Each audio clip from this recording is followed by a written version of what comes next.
तू आई है आज? तेरी माँ क्यों नहीं आई? चाची, माँ बीमार है। उन्हें रात से बहुत तेज बुखार और खांसी आ रही है, इसीलिए उन्होंने मुझे भेजा है। मैं उनका सारा काम कर दूंगी। अच्छा, अगर तू काम करने आई है तो यहाँ बुत बनकर क्यों खड़ी है? काम करना शुरू क्यों नहीं करती?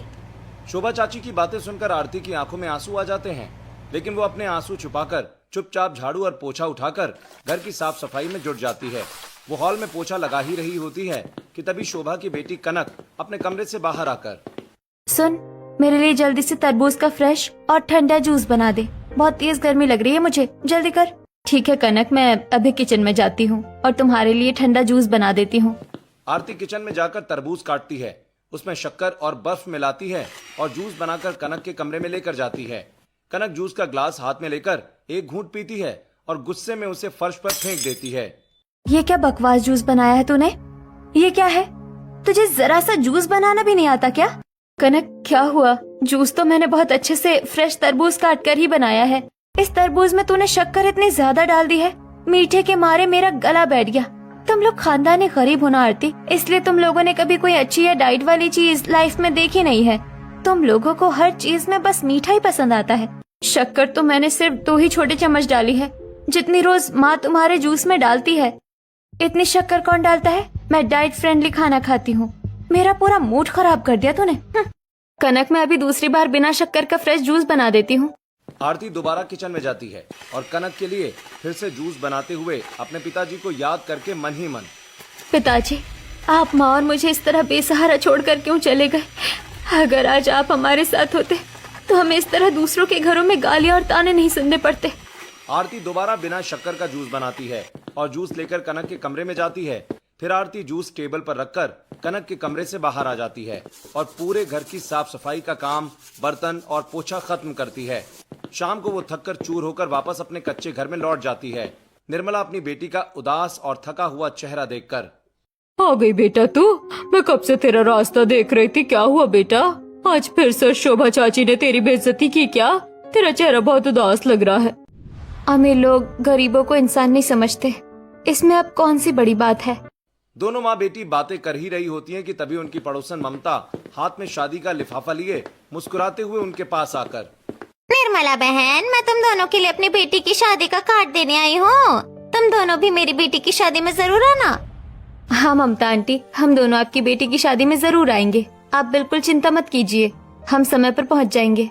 ममता कार्ड देकर चली जाती है। अगले दिन सुबह आरती अपनी पुरानी अलमारी खोलती है और उसमें रखे अपने साधारण कपड़ों में से एक पुरानी ड्रेस निकालती है और उसे पहनकर तैयार होकर अपनी माँ के साथ शादी में चली जाती है।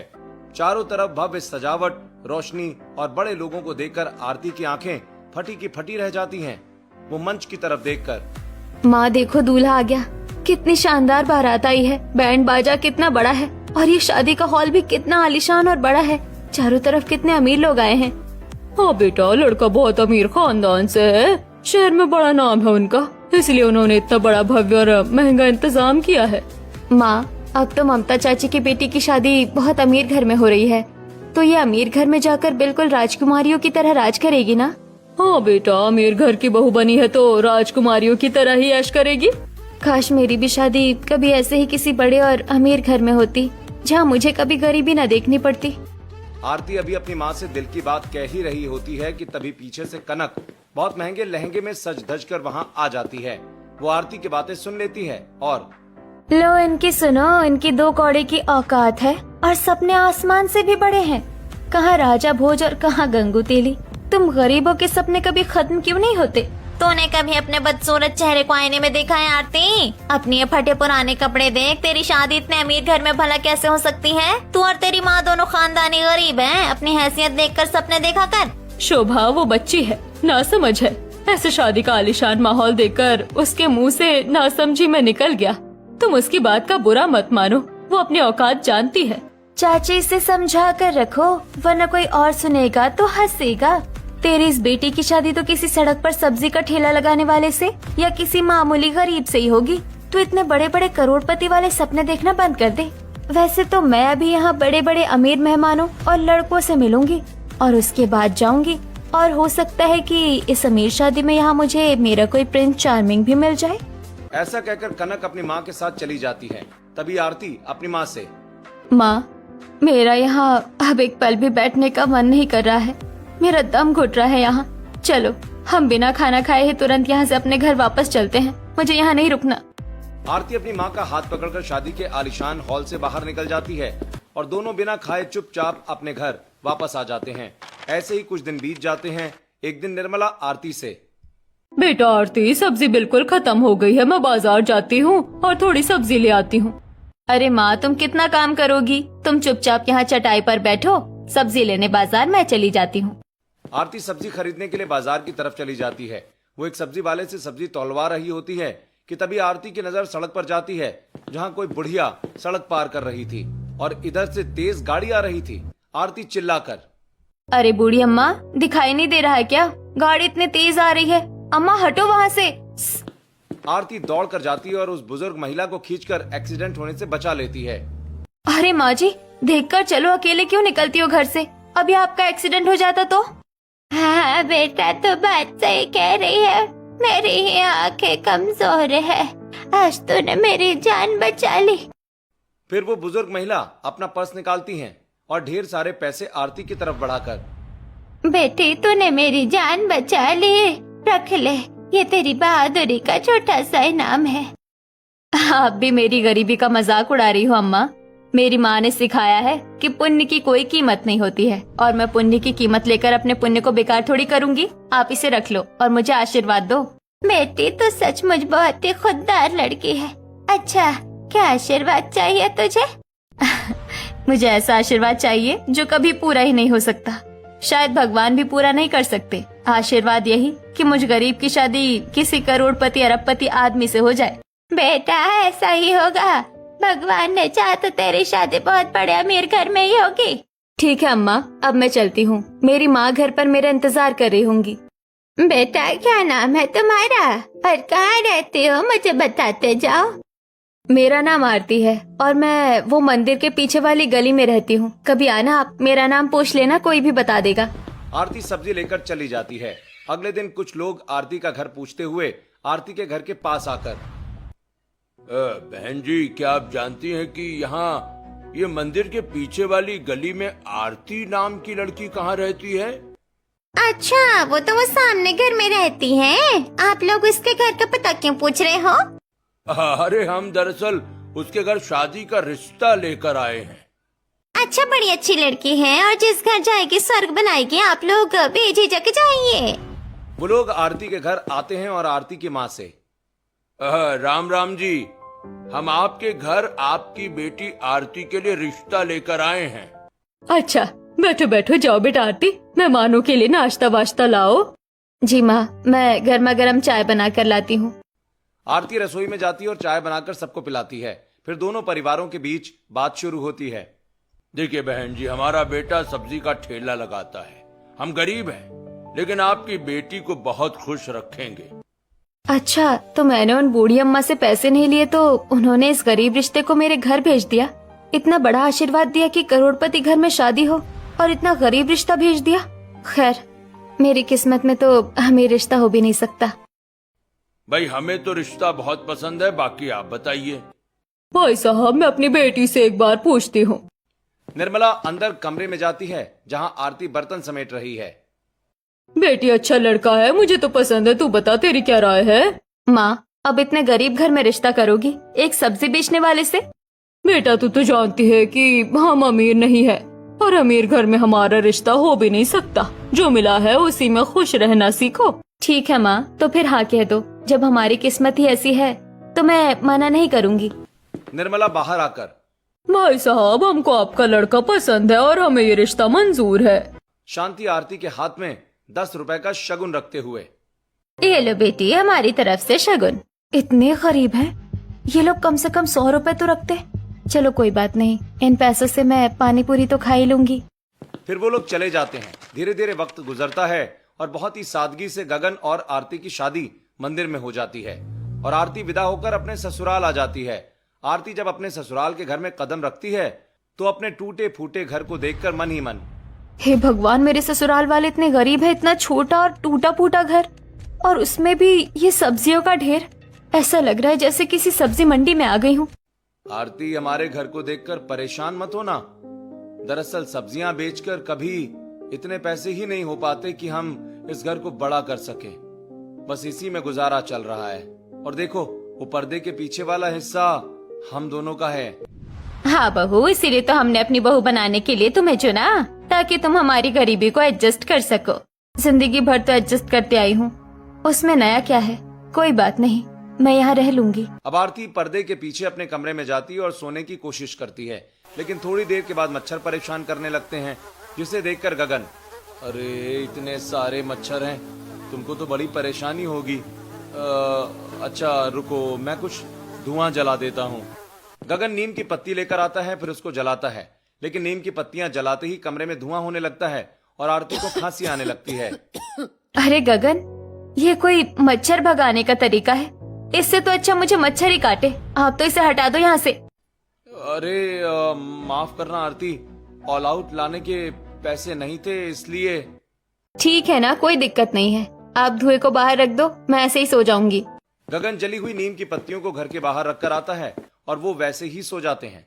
अगले दिन आरती सुबह उठती है, तभी उसकी जेठानी निशा उसके पास आकर उसे एक साड़ी थमाते हुए, आरती, हमारे यहाँ नई बहू को पहले रसोई में पहनने के लिए जेठानी साड़ी देती है, इसीलिए ये साड़ी मेरी तरफ से है।